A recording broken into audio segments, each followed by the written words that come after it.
paga ILPIs. Então, no contrato, a gente perguntou se no contrato previa a retenção do benefício, parcela do benefício dos idosos, tá? Então, a gente vai ver, 55,6% no Norte, no Nordeste, 63%, desculpa, no Centro-Oeste, minhas estrelinhas sumiram tudo, 57%, aqui, na região Sul, 70%, na região Sudeste, 86%, quase 87% das ILPIs previam retenção do benefício em contrato, tá? Tinham a curatela dos idosos, a maioria das instituições, que se tivesse a curatela de um idoso, a gente já consideraria como tendo curatela. Tá? Cobra mensalidade. São instituições conveniadas, né? 7,4, 7,7, 13,4 na região Centro-Oeste, 27,8 na região Sul, 8,7% na Sudeste, e no Brasil dá 13%. Qual é o valor da mensalidade? Vamos aqui para a nossa região. Aqui, na nossa região do Sudeste, vai de R$ 221,75 a R$ 3.167,88. Lembrando que a gente tem as instituições mistas, que também cobram mensalidade, por isso que a gente tem esse valor. E no país variou de R$ 46,00 a R$ 4.223,00. Qual é o custo médio do idoso? Aqui, na região Sudeste, R$ 2.054,90, variando de R$ 890,00 para mais ou para menos. Tá? E, no país, quase R$ 2.000, com variação de quase mais R$ 1.000 também. E a gente perguntou se as ILPIs atendiam pessoas com menos de 60 anos. A gente tinha bastante na região Norte, Nordeste, Centro-Oeste. No Sul já diminui um pouco, né? São Paulo, 29%, é bastante, é 1/3 quase das nossas ILPIs estão com pessoas com menos de 60 anos morando lá. Né? E no Brasil, 31%. Por que esses... Por que essas pessoas com menos de 60 anos estão lá? Porque o Ministério Público encaminha, porque a assistência social também encaminha. Né? Eu já fui numa ILPI onde tinha 2 jovens de 18 anos. Elas tinham síndrome de Down. A família estava desestruturada, não tinha onde colocar. É uma cidade pertinho aqui de nós, na Grande São Paulo, tá certo? E elas moravam na instituição para pessoas idosas, porque no município não tinha nenhum outro serviço de abrigamento. Então, essas 2 jovens ficavam ali, sem cuidado especializado, tá certo? Então, era casa, comida, roupa lavada, sem nenhum estímulo específico para elas também. Né? Mas, na hora que precisa de estar em algum lugar, você coloca. Aí, na hora que você vai pedir o COMAS, né, o COMAS, SEBAS, esse monte de letrinha aí, mas você tem gente com menos de 60 anos aí, mas você tem uma ordem judicial. Se a ordem judicial, cumpra-se, não é verdade? Tá?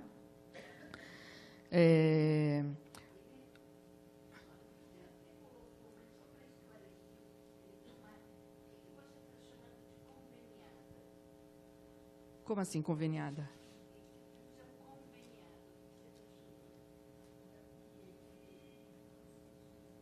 A ILPI conveniada? São ILPIs, às vezes, algumas são públicas, com convênio com alguma organização social. Não, quando eu falei antes de convênio, era convênio de saúde.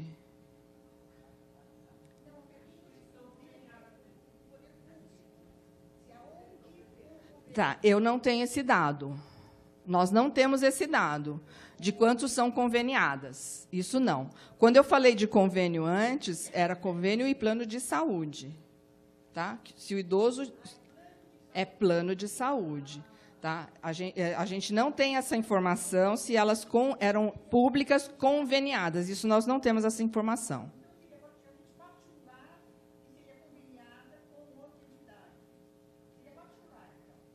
Então, a maioria das nossas instituições, elas são privadas, sem fins lucrativos, tá certo?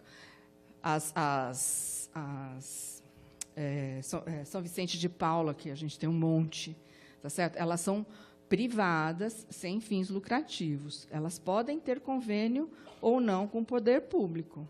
Tá?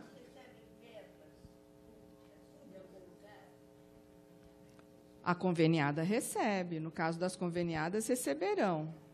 Depende do acordo que é feito entre o poder público e a instituição. Tá certo?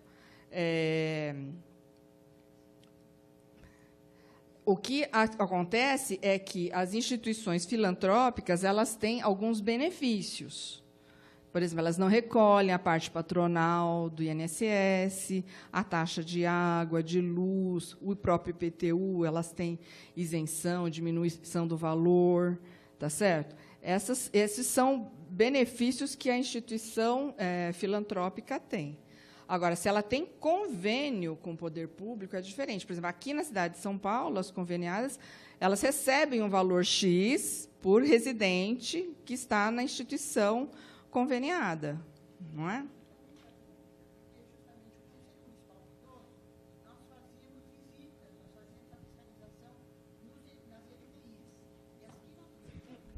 Microfone.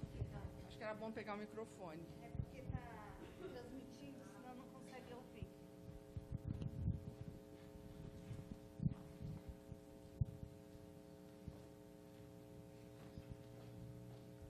Porque a dúvida é a seguinte, porque no Grande Conselho Municipal do Idoso, nós fazemos a fiscalização nas LPIs, não é?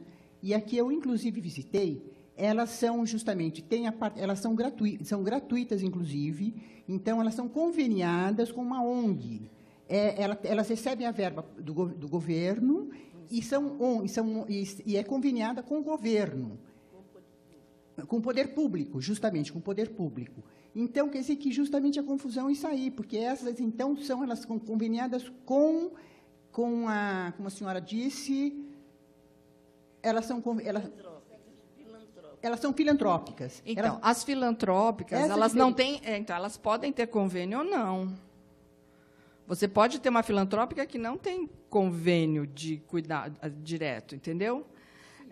O que às vezes acontece é que o poder público, às vezes, na falta de vaga nas instituições próprias, eles compram vaga de alguma instituição privada. Ou então vão lá na instituição filantrópica e solicitam daquela filantrópica uma vaga. Porque justamente as particulares, justamente pelas mensalidades, que nós estas não são privadas. Essa faixa é privada, essa faixa. Eu sei. As particulares, as privadas, né?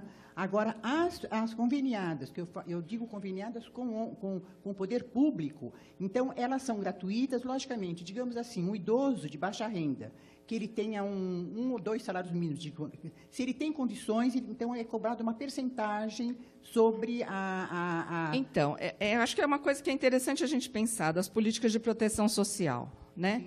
Teoricamente, a assistência social ela é não contributiva.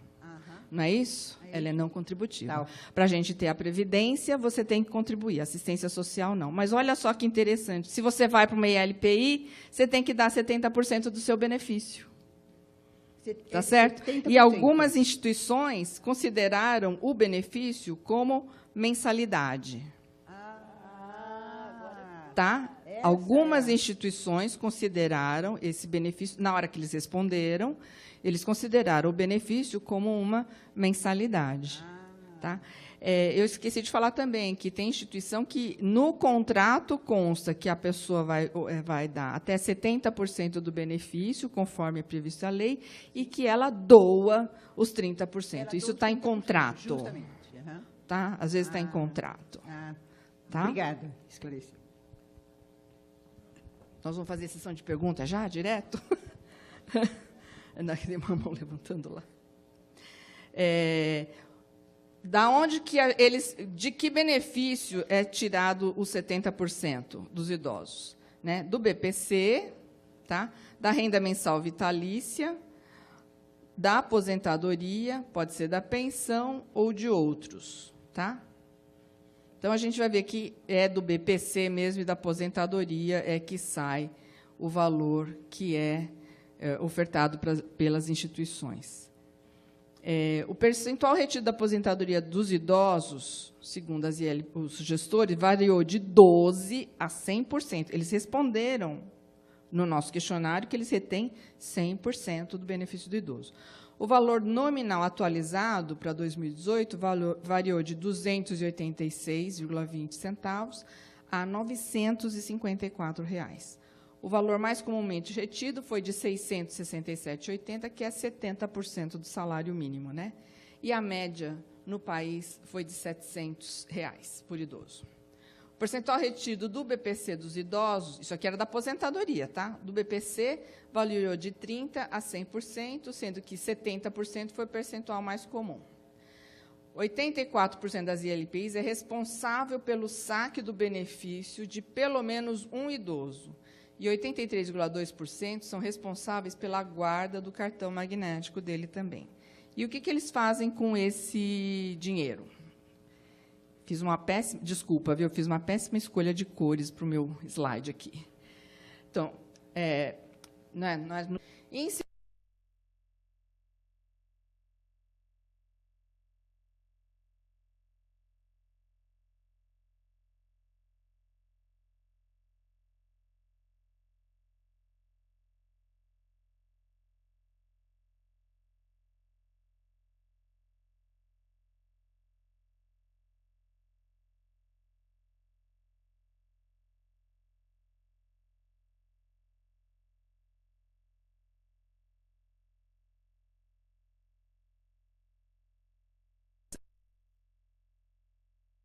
então, vai vendo aqui. Do valor que é recebido, no que gasta?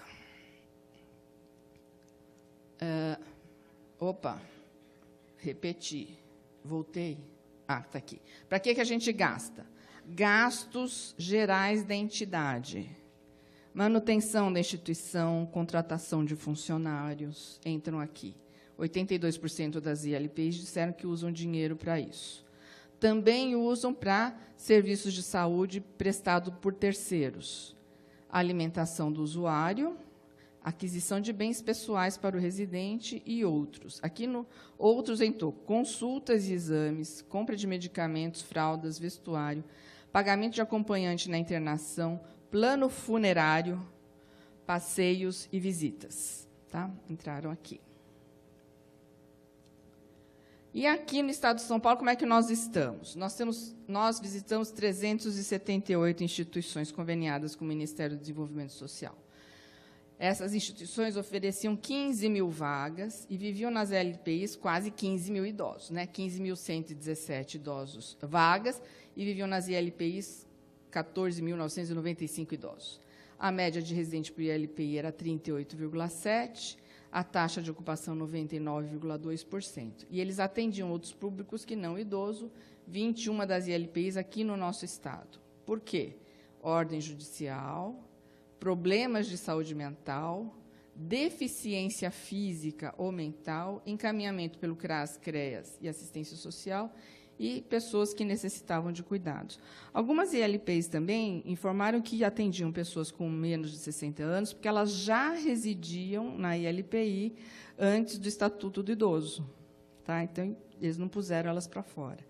Tinha algumas ILPIs que as pessoas de 60 anos que estavam lá eram filhos de idosos que moravam na instituição e que estavam lá como cuidadores dos seus pais. Bom, a maioria das nossas instituições tem prontuário, 60% elabora o plano individual de atenção, 64% tem a curatela do idoso, cobra mensalidade 7,6%, e o valor da mensalidade variou de 221 a 3 mil e pouco. Valor médio da mensalidade, 1.177. A maioria cobrava R$ 632, quer dizer, 70% do benefício, né? O custo, mais ou menos, de 2.667, e o custo médio por idoso, 1.692. Tá? Acho que era isso. Acho que a gente pode ir. Obrigada.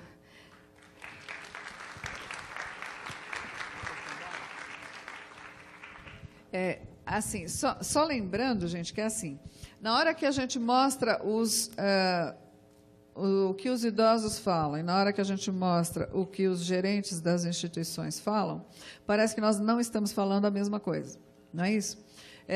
E, na verdade, parece que é isso mesmo, né? Porque o gestor, esse questionário das instituições, ele é muito parecido com o questionário do censo, tá? Foi assim que o MDS quis que fosse feito. E daí, o que nós fizemos? Nós fizemos, mas ainda não estamos com os resultados aqui para mostrar para vocês, que foi. Nós trabalhamos com todos os nossos entrevistadores. Nossos entrevistadores, na maioria, eram pós-graduandos, nível doutorado, que foram fazer as entrevistas, pessoas habilitadas com a questão de pesquisa e, principalmente, de entrevistas com pessoas idosas. Tá? Nós solicitamos que todos fizessem, ao final da visita, um relato da sua impressão da instituição. Tá? Então, nós temos o registro disso em todas as instituições. Como é uma coisa mais qualitativa, que dá um pouco mais de trabalho para ser analisada, nós ainda não temos os resultados. Eu tenho duas das meninas aqui que elas estão morrendo de medo que eu as chame para falar, mas, assim, tem coisas boas que aconteceram. Tem coisas boas que aconteceram. Por exemplo, numa das visitas, elas chegaram, tinha um casal casando. Estava acontecendo um casamento dentro da instituição. Então, não é tudo o fim do mundo. Tem instituições bem legais. A questão é assim, eles têm o mesmo recurso. Por que alguns trabalham muito bem e dão uma condição de vida muito boa para as pessoas idosas e outras são um lixo, que você tem vontade de tirar os velhinhos e explodir a instituição com quem gerencia a instituição lá dentro? Né? Mais ou menos assim. Mas nós estamos falando dos mesmos recursos.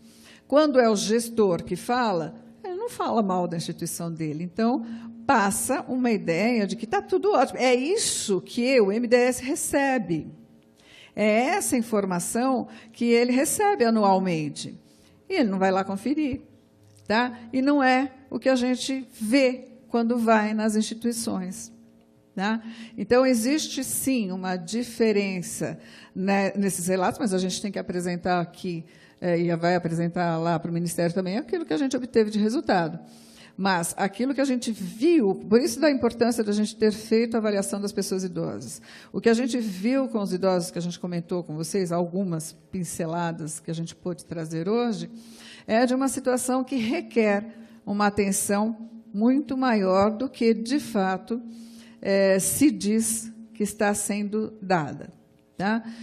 A Helena falou uma coisa muito importante, que é assim, os idosos que residem nas instituições, eles são cidadãos, são brasileiros como todos nós. Tá?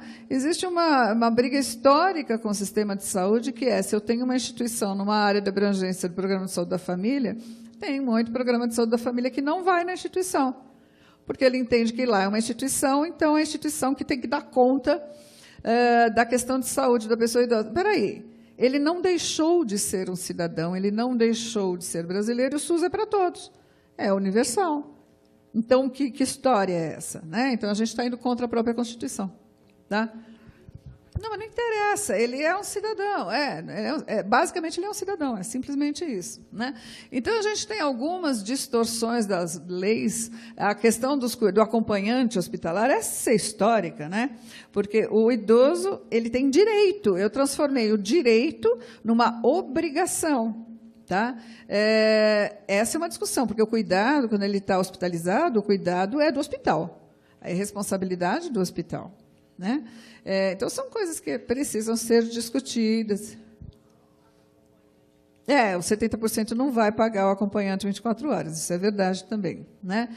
Outra coisa assim, que a gente teve, também não quer falar, vou contar, a gente foi numa das instituições e estava escrito assim, a pessoa falava disso com orgulho, né? Que aqui é o berçário. A gente fala de não infantilize o idoso. Né? E estava lá, berçário. Por quê? Porque eles estavam acamados, altamente dependentes, eles eram os bebês dela. Né? É disso que a gente está falando. Tá? Desse tipo de preparo, né? E de cuidado distorcido. Eu nem acho que a pessoa tem má intenção, mas uma coisa é boa intenção, o inferno está cheio, isso é um ditado muito verdadeiro. Tá? Eles não são bebês. Pô, você vai ficar velho, alguém chegar para você e falar assim, você é um bebê, me poupe, né? Isso é desrespeito. Tá? A gente está falando de manter a dignidade dessas pessoas. Tá? Nós fizemos, então, um site. E tem uma empresa que está trabalhando com a gente, que é a Autonomy, ela está acabando de elaborar esse site, onde todos esses resultados vão ser colocados. Então, eu vou pedir para os responsáveis dessa empresa virem colocar aqui o site. Enquanto isso, enquanto a Thaís coloca, para mostrar para vocês como é que a gente está montando esse site, a Helena vem aqui para cima e a gente vai respondendo algumas perguntas. Tá bom? Pode ser? Se a gente souber, né? Tem isso. A gente pediu para vocês mandarem as perguntas por escrito. As meninas estão... É só levantar a mão que elas pegam com vocês. Tá? Porque, às vezes, a gente, com elas na mão, junta as perguntas e agiliza as respostas. Né? Eu acho que tem uma coisa que a gente tem que lembrar, a gente tem a norma de funcionamento das ILPIs, que é a RDC 283 de 2005, e que diz para a gente que os profissionais de nível superior de uma instituição são o responsável técnico, com qualquer formação, e um profissional da área de lazer. Se a gente olhar, pensar naquele quadro que eu mostrei de recursos humanos, eu acho que profissional de nível superior da área de lazer... Tem o profissional de educação física, tá certo? E talvez o TO. Se a gente pensar na proporção de instituição que tem este profissional, é ridícula, né? É ridículo. E a gente vê que todas as instituições oferecem atividades de lazer e atividades sistematizadas de recreação, né? Então, é isso.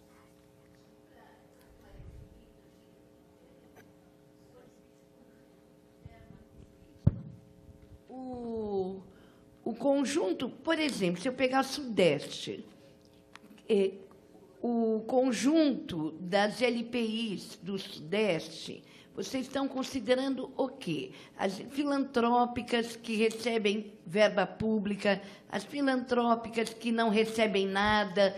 Então, não ficou muito claro o perfil das instituições. Então, o que aconteceu? Nós pegamos, o MDS nos deu uma lista das instituições cadastradas junto ao MDS.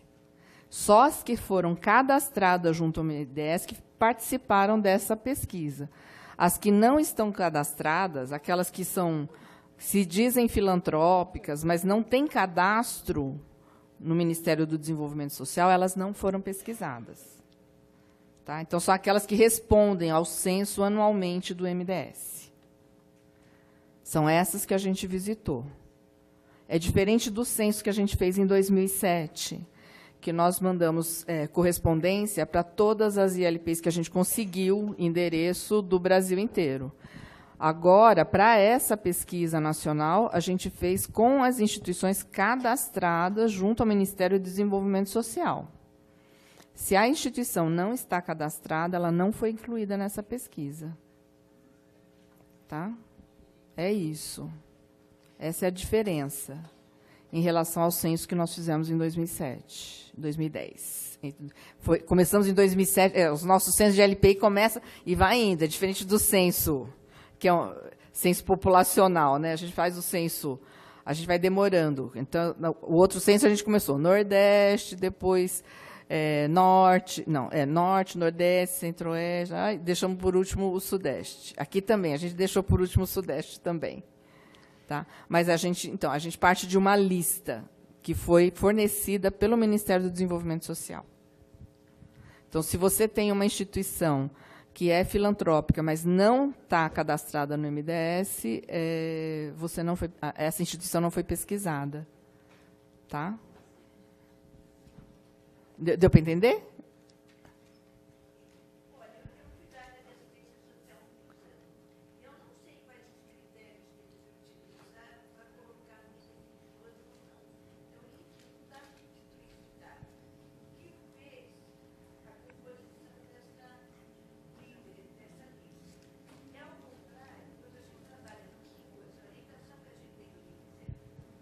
Pega o microfone. Quando a gente trabalha no SUAS, a orientação que a gente tem, inclusive, é que a gente não deve encaminhar para LPIs que não sejam financiadas integralmente pelo poder público. Então, está um pouco obscuro para mim o que são essas ILPIs cadastradas. Então, essas aqui, elas recebem recurso público. Tá? Elas recebem recurso público. É diferente, porque na outra pesquisa, a gente tinha as ELPIs que se diziam filantrópicas, mas não tinham certificado de beneficência, não tinham o certificado de filantropia. Isso aí a gente fez antes. Nesta aqui, elas são incluídas. Elas recebem. Tá? Por favor, eu gostaria só de fazer aqui um comunicado. Primeiro, agradecer à professora Ieda, à professora Helena, pela brilhante apresentação e também para que tenhamos algum espaço para dialogarmos. Temos aí as perguntas, né, que foram enviadas por escrito, isso será bem discutida uma a uma. E eu gostaria de pedir licença a todos e a todas, porque eu vou precisar me retirar. Disse a vocês que nós estamos, né, com uma atividade junto lá ao gabinete e eu tenho que voltar para a secretaria. Mas nós estamos aqui com a Ilza, né, que fez a abertura, que é da Escola do Parlamento, que é uma parceria nossa, e nós temos as professoras que vocês podem esclarecer. Eu peço licença a vocês, eu preciso me retirar, já são 4 horas, como eu tinha falado para vocês, e temos muito a discutir. Agradeço mais uma vez a presença de cada um, cada uma, e os nossos, vocês receberão também os comunicados de novos encontros, e faremos novas possibilidades de discutir essas temáticas. Muito obrigada.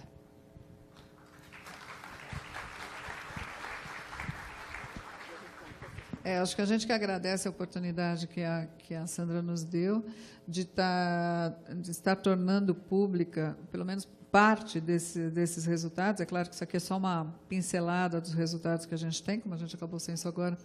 A gente ainda tem muito que trabalhar nesses resultados, mas a nossa preocupação é que isso, como eu falei anteriormente, isso se torne público e não fique restrito a uma gaveta, né, de algum lugar. Não, essas pessoas precisam de ajuda, elas precisam ser vistas, olhadas, isso precisa ser modificado. Essa é a nossa preocupação, acho que a gente teve essa oportunidade, eu agradeço muito essa oportunidade dada pela Sandra. Muito obrigada. Né?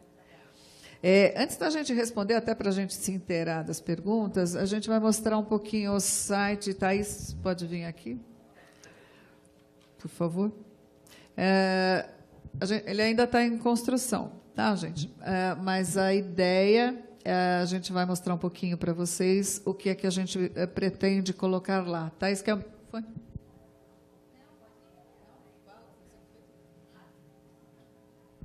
Bom, a ideia do site é assim, ele vai ter... ao contrário, Thaís, abaixa. Não, ao contrário. Isso. Ele tem uma linha e uma coluna. Tá? Então, a ideia é que, na linha, vocês vão ter acesso ao projeto, a esses resultados. Então, nós falamos do projeto, damos as descrições pormenorizadas, que foram perguntadas algumas coisas que, de repente, a gente não deixou muito claro aqui. Falamos da pesquisa, como ela foi construída. Tem um mapa que eu mostrei para vocês com toda a distribuição dessas instituições, para a gente ter ideia de que panorama a gente está falando. Né? Aquilo que eu já mostrei, aí no site vocês vão conseguir ver melhor que a luminosidade aqui dificulta um pouquinho. Volta, isso. Além disso, ainda não está, porque a gente primeiro precisa da autorização dos ministérios, principalmente do Ministério da Saúde, para colocar os resultados à disposição. Mas a nossa conversa inicial com o Ministério tanto os resultados quanto o banco de dados ficará à disposição das pessoas, porque isso foi feito com dinheiro público, portanto, a informação ela é pública. Tá? Então, nós estamos construindo o site nesse sentido. E tudo que for proveniente desses resultados, que for publicado, seja em que de que maneira for, em relatório, em manual, em artigo, seja lá o que for, também vai ficar disponível online para todo mundo de livre acesso. Tá? Então, isso diz respeito à pesquisa. A gente tem a definição, que está na RDC, de instituição de longa permanência. Do lado, aqui, na coluna à esquerda, a ideia é deixar alguns links de coisas, né, que podem ser úteis até para que nós possamos compreender do que se trata. Então, por exemplo, nós teremos o link, a abertura do próprio censo SUAS, né, onde nós vamos colocar não só o censo que nós utilizamos, mas a atualização desses censos posteriores, até para a gente saber como é que está sendo lidado lá no Ministério do Desenvolvimento Social. Então, quando você entra lá, você vai ter essas informações.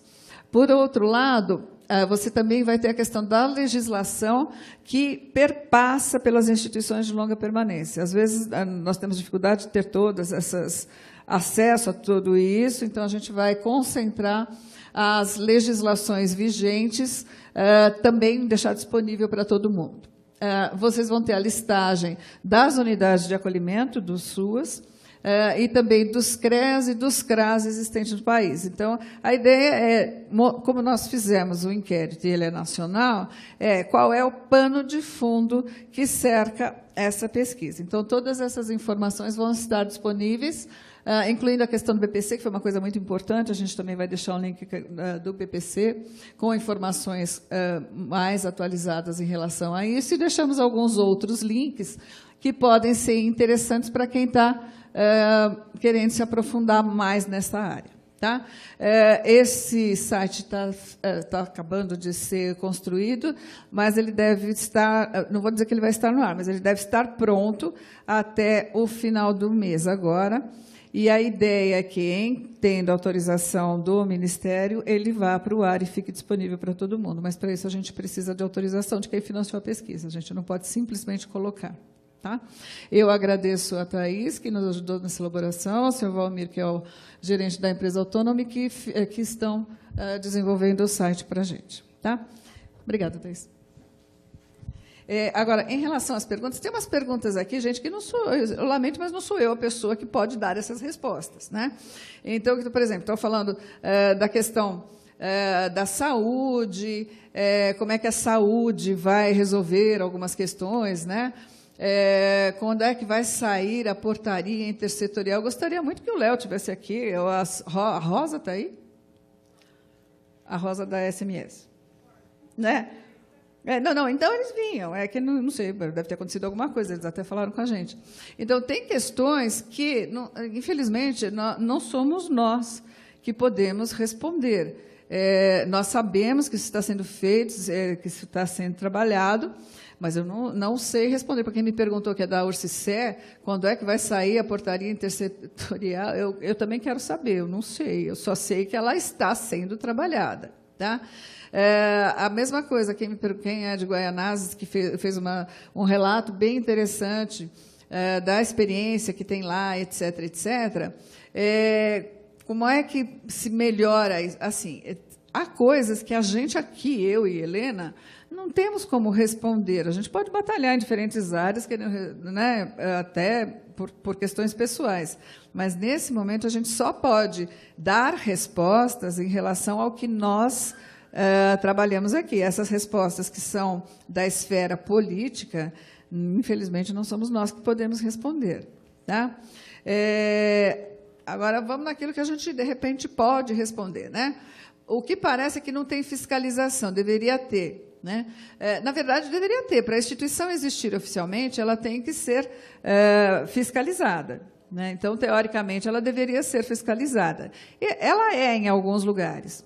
Mas a gente sente que, onde a gente encontrou problemas, é que isso não acontece. Por que não acontece? É porque não acontece muita coisa nesse país que deveria acontecer. Tá? Assim, ela não é uma instituição do MDS, não deveria ser visitada pelo Serviço Social. A gente não viu lá que tinha 30% em média das instituições que não recebiam visita? Tá? Então, tem problema em todas as áreas, gente. Isso não é só nas instituições, não é só a questão social, não é a questão só da vigilância sanitária, não é uma questão só da saúde, da estratégia de saúde da família que não atende os idosos. Problemas a gente tem em todas as áreas. Tá? O que a gente não pode é ficar quieto. Tá? Essas pessoas, elas não podem falar por elas. uma parcela significativa delas não pode falar por si mesma, não pode pedir ajuda, né? Por isso até elas estão lá. Então, elas precisam de ajuda. Eu acho que a gente tem que ficar e prestar atenção nisso.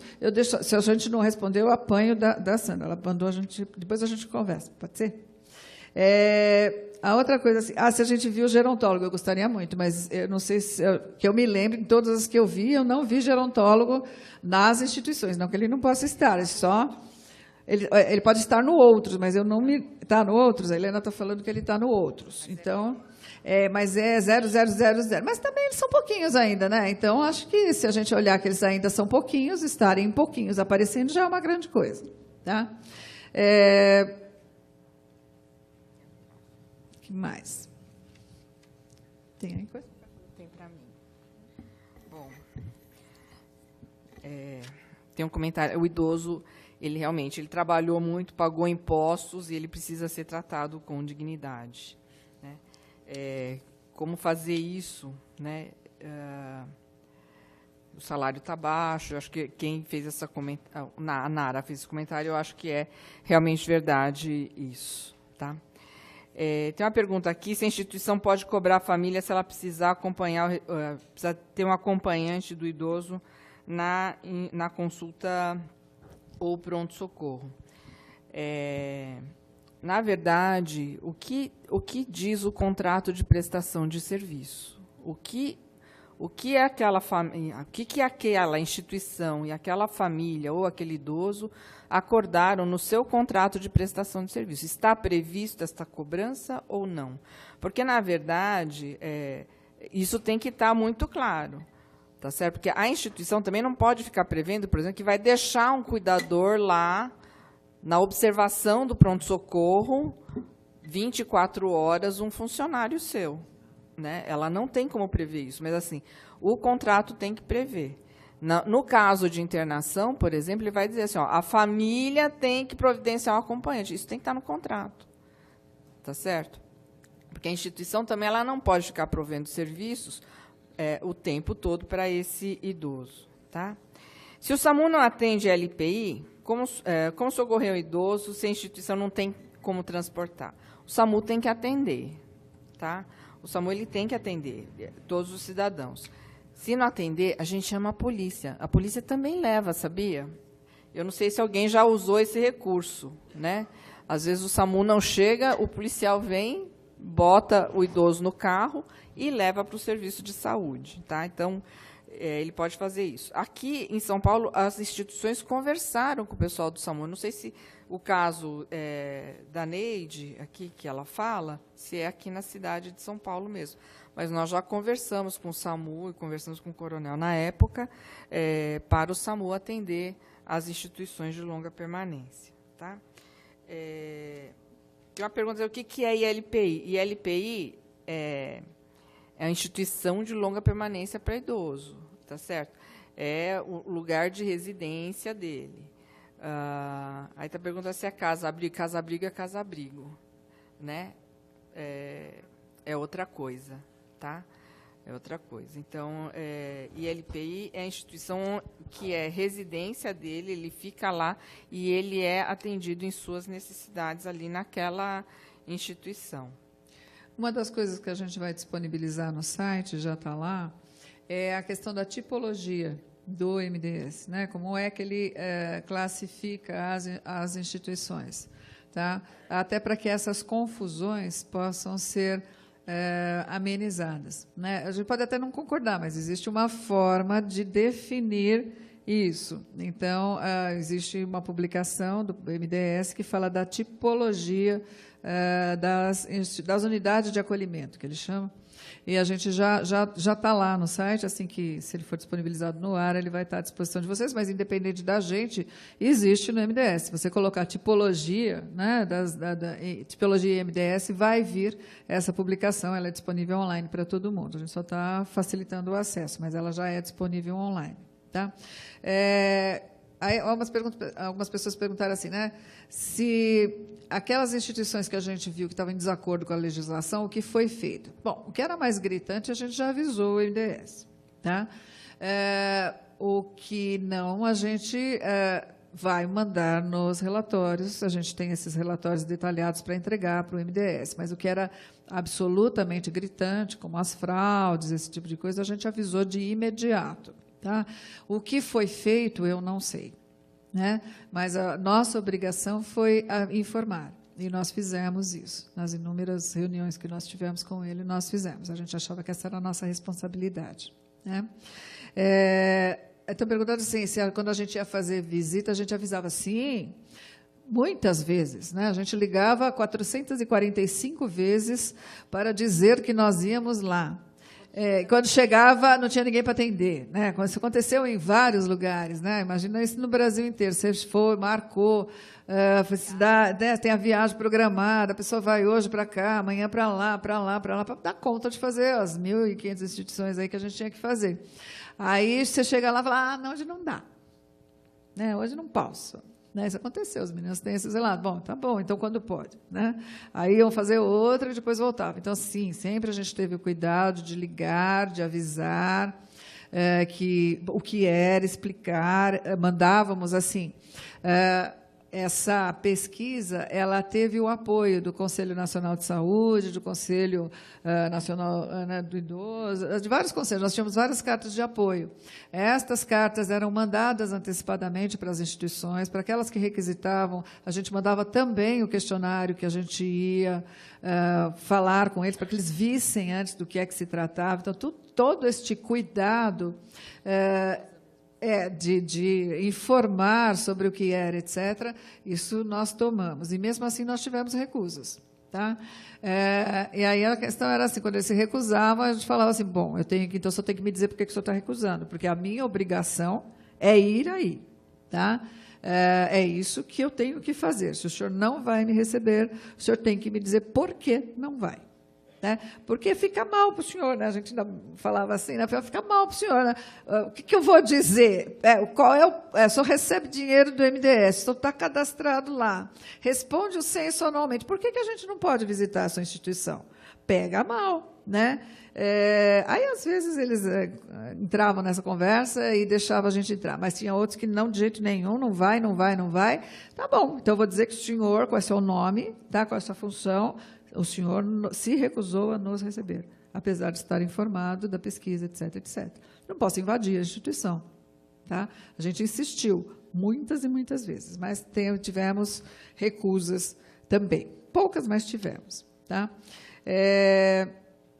Se a gente, quando o idoso é maltratado, se a gente resgatou. Não, a gente não... A nossa função era ir fazer o levantamento. Tá?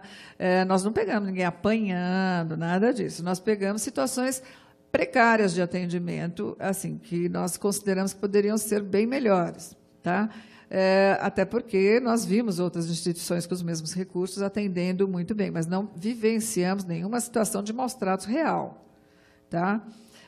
Que gerasse uma denúncia de maus-tratos. Não aconteceu. Acho que o que eu quis dizer é que, assim, essas pessoas elas estão desassistidas na totalidade das necessidades que eles precisam, e com qualidade.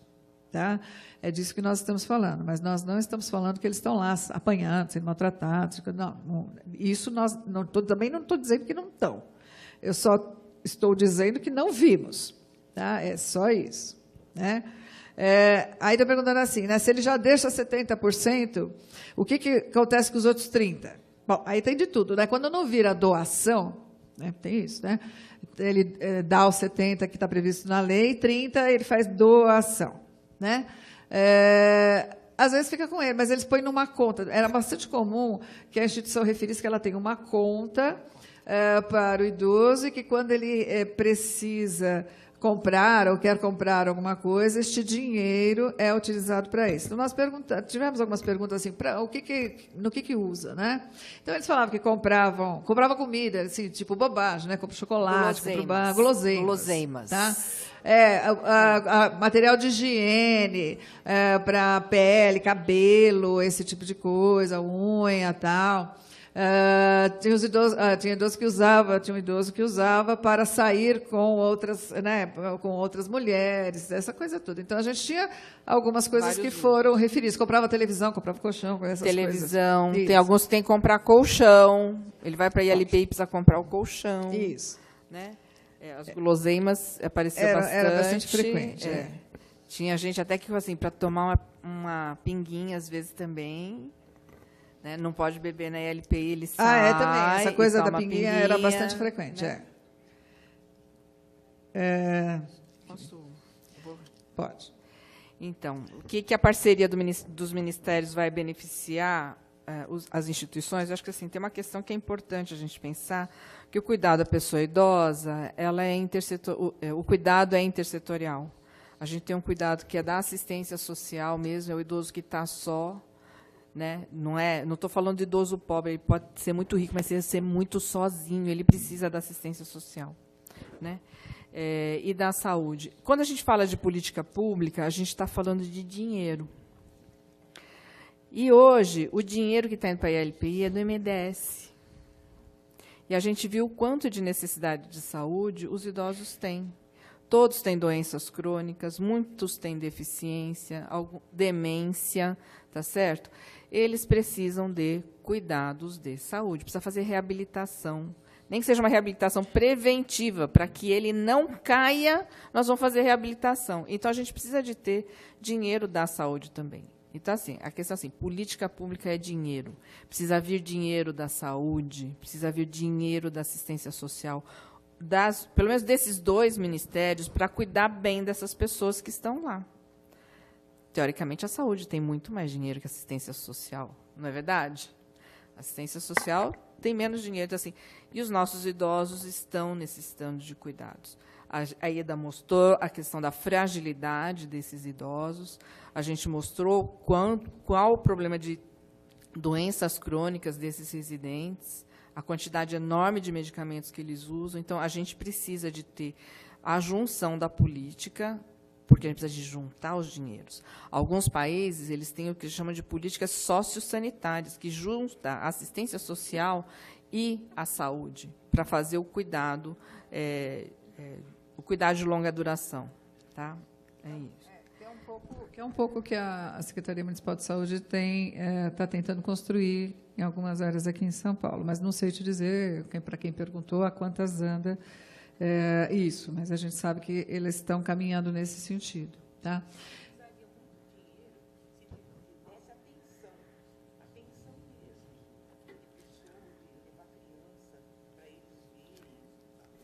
Existem alguns programas assim, intergeracionais fora daqui, eu até acho que aqui já existe. Né?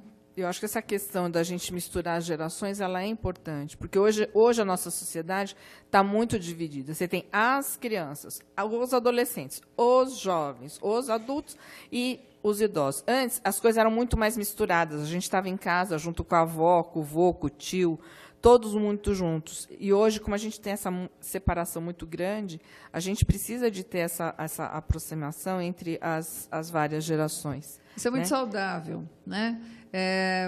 Nem que seja para discutir, né? Nem que seja para brigar. Então, essa coisa de você ter diferentes gerações convivendo no mesmo espaço, né? É uma coisa bem importante. Aí eu vou falar uma coisa eu por mim.